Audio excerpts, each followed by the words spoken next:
Souvent, quand tu arrives dans un match, en tout cas 90% du temps, tu as une phase un petit peu round d'observation quelque part, le temps que les choses se mettent en place, le temps d'évaluer aussi un petit peu le jeu adverse.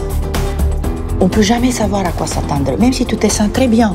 Lorsque tu t'échauffes, le stress est présent. Quand vous démarrez un match, c'est très rare que vous arriviez complètement libéré en étant complètement détendu. Chaque chose compte beaucoup plus puisqu'on sait qu'on peut remporter ce titre. Il y a la coupe qui est au bord du cours. La pression est différente en fonction de chaque finale.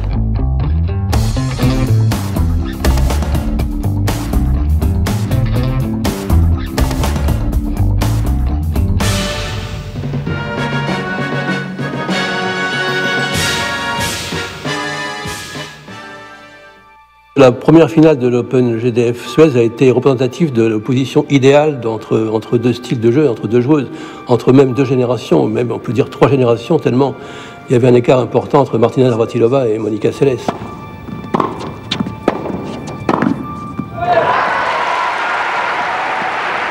On peut comparer le tennis et la boxe. On donne des coups indirectement à l'adversaire, mais bien sûr avec la raquette, en tapant dans une balle. Et puis en même temps, on a un combat psychologique avec l'autre. Vous avez des individus qui ont besoin d'avoir des schémas tactiques bien précis. Et ça les rassure, ça les met en confiance. Il y en a d'autres, il ne faut pas. Il y en a d'autres qui sont plus instinctives, qui sont plus créatrices, qui aiment bien rentrer sur le terrain et voir un petit peu comment les choses se passent. À ce moment-là, au moment de cette finale de 99, il y a vraiment une fraîcheur de mon côté, une insouciance. Serena, je la perçois pas du tout de façon impressionnante comme ça a pu être le cas par la suite. Tu joues pour la première fois contre une joueuse comme Serena Williams. Le rang d'observation est difficile.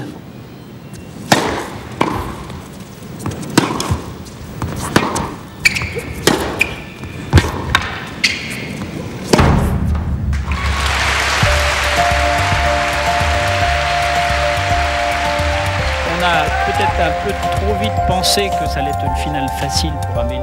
C'est vrai que cette finale de 99, elle annonce quelque part les 10, voire 15 prochaines années. C'est la nouvelle génération qui prend le pouvoir.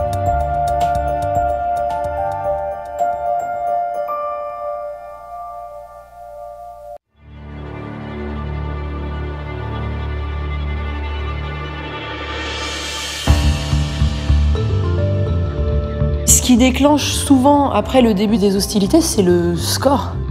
Donc tu as tes 4-5 jeux, tu arrives à 3-2, 2-2, 3-2.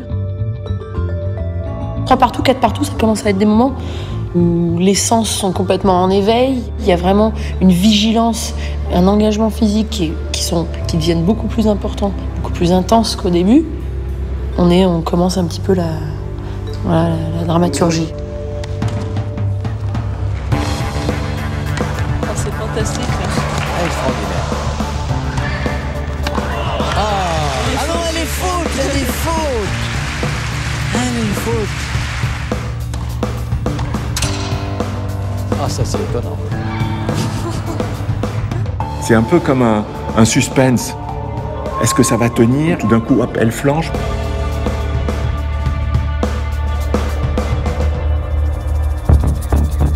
La différence se fait souvent sur les points importants. Tu commences à montrer que tu es là, que tu es présente et que tu es capable d'élever ton niveau de jeu.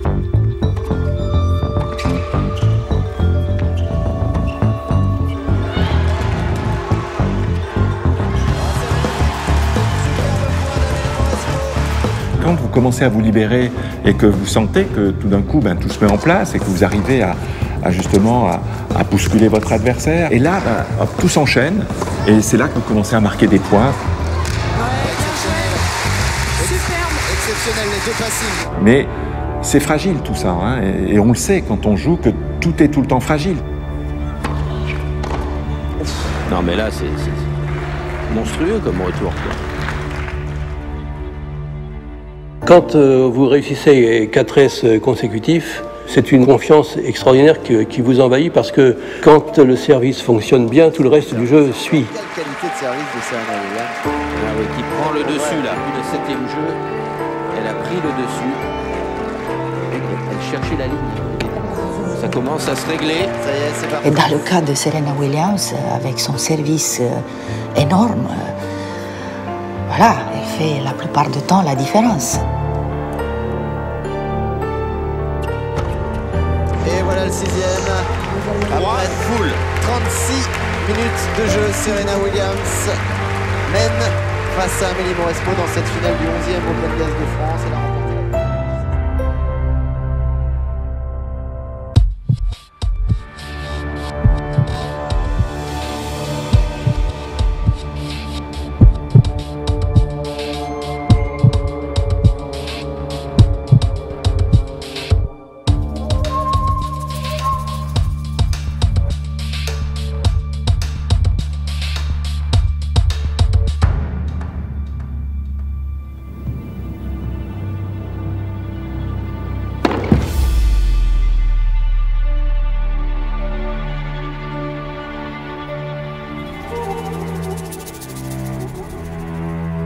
Je dirais que parfois le combat est plus difficile quand tu le mènes contre toi-même. Oh là là, il ne faut pas qu'elle se déconcentre, Marie-Pierre. Imaginez ce qui se passe dans la tête de l'adversaire.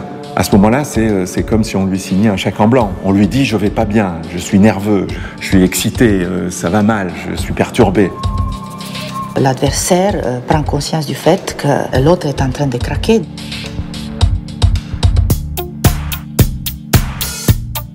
Moi, j'aime bien aussi de voir des joueuses qui s'expriment aussi, qui laissent sortir un tout petit peu leurs émotions. On commence à douter, on voit, regardez, elle jette sa raquette. Et c'est là qu'il y a cette dimension qui est une dimension je dirais, qui fait tout l'intérêt du tennis. Ça se passe au niveau des émotions. C'est ces moments-là sur lesquels il faut savoir ce qui s'est passé dans la tête de la joueuse, qu'est-ce qui s'est réellement passé.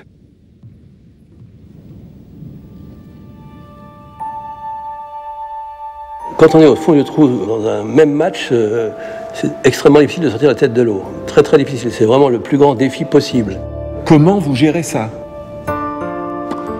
Et une nouvelle double faute, 2 doubles fautes successives.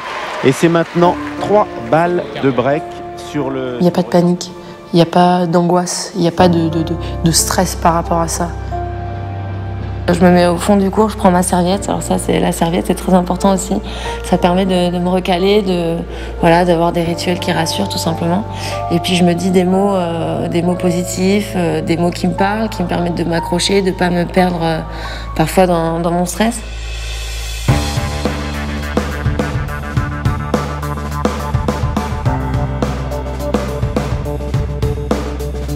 Le haut niveau, c'est une lutte permanente avec la recherche de confiance, la recherche de tranquillité, de sérénité. Parfois, on trouve des solutions et parfois, on ne trouve pas. Mais les meilleurs arrivent à trouver des solutions. C'est pour ça qu'il y a des meilleurs, c'est pour ça qu'il y a des champions énormes, des championnes moins énormes, des bonnes joueuses et des joueuses moyennes.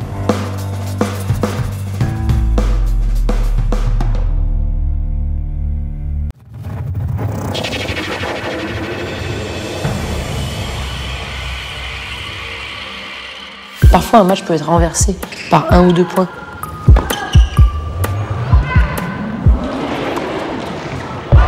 Alors qu'il y a eu toute une série de jeux qui ont été accumulés par votre adversaire, tout d'un coup, vous faites un break sur 2 coups absolument exceptionnels. Puis voilà, et ça s'inverse complètement, et ce sont les mystères un petit peu quand même du tennis. Il y a des petits moments qui peuvent, tu sais pas pourquoi, tout d'un coup tu dégoupilles un peu dans la tête, tu lâches la tension, la pression que tu avais.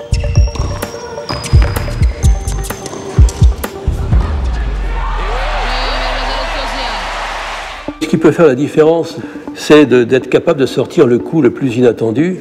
Et c'est souvent ça qui fait basculer un match. Ça s'appelle pour moi l'effet surprise. Tout est uniforme, tout est pareil et à un moment donné, il y a un coup qui fait la différence.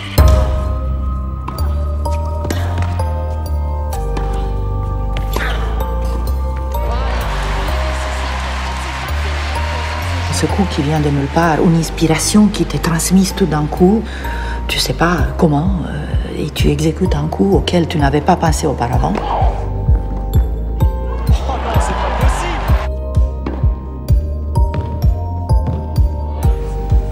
Ça n'est pas justement que la violence qu'il importe, c'est la subtilité, c'est cette finesse de jeu, c'est cette précision. Vraiment, c'est souvent un tennis qui est très très agréable à regarder.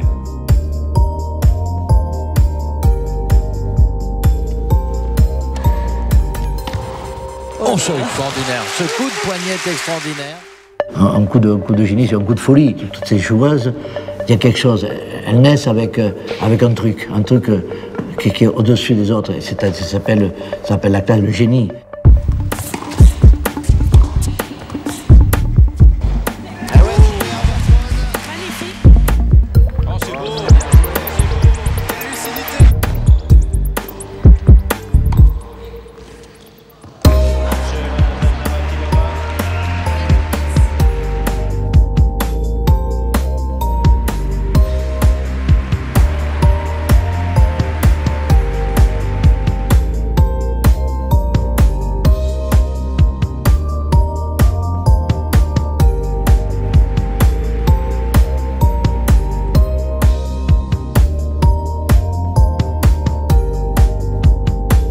Le public ressent la volonté de la joueuse à vouloir se surpasser.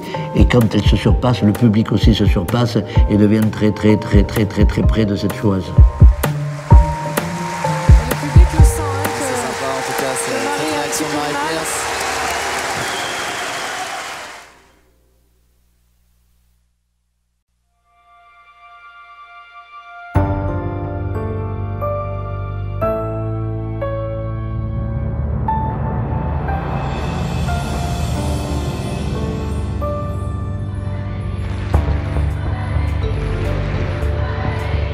En début de troisième set, c'est un petit peu le sprint final qui commence.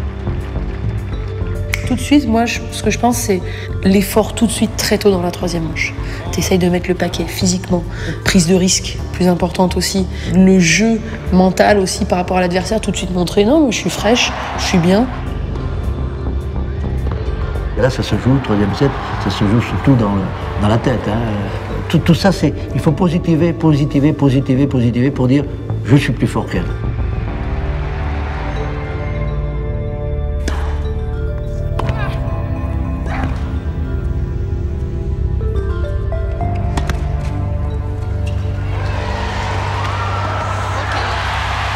Si on est dans une toute fin de match, dans un tie-break, dans une fin de troisième manche, c'est presque pas inquiétant parce qu'il y a encore finalement beaucoup de place. Si je partout, dernière manche, jeu décisif. C'est un raccourci d'un match en fait, un tie-break. Et ces moments extrêmes font qu'il faut être totalement nature, libéré. Et on gère le trac d'une meilleure manière. Ah, c'est juste sur la ligne. Faut pas être cardiaque. C'est-à-dire que l'épuisement te pousse à la limite à juste lâcher tes coups et à ne plus penser trop. T'es quand même un peu dans un état presque second. Ce titre, il peut être pour moi et il n'y a rien d'autre qui existe.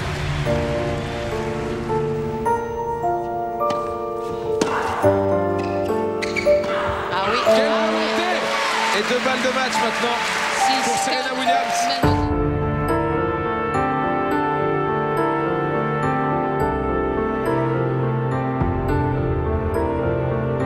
L'important dans la balle de match, c'est déjà de ne pas penser que vous êtes sur une balle de match.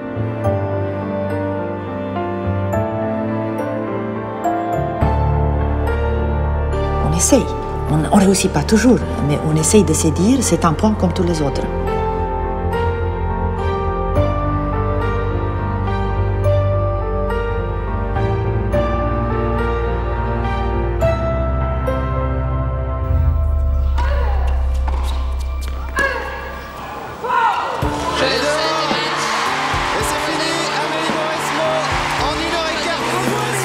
Réussit son pari, la boucle est bouclée.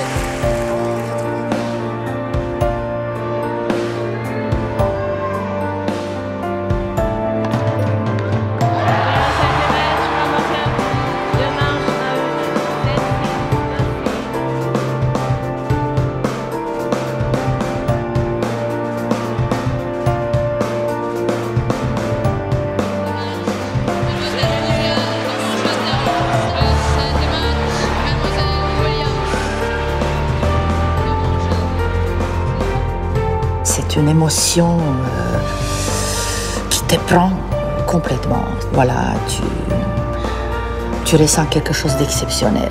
Il n'y a rien de plus fort.